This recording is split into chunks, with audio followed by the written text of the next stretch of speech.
হাসিনা প্রায়ই দেখবেন বলবে টুক করে নাকি দেশে ঢুকে পড়বে। টুক করে ঢুকতে দিবেন?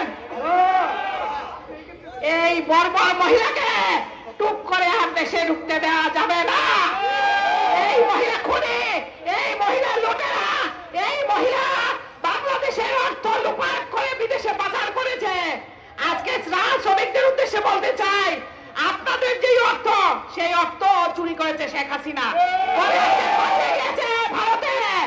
এই পালিয়ে যাওয়া চোরদেরকে বাংলাদেশে আর ফেরত আসতে দেওয়া হবে না, আমরা আসতে দিব না। সেই জন্য আমাদের সবাইকে ঐক্যবদ্ধ থাকতে হবে। আজকের এই অনুষ্ঠানে যারা আসতে পারে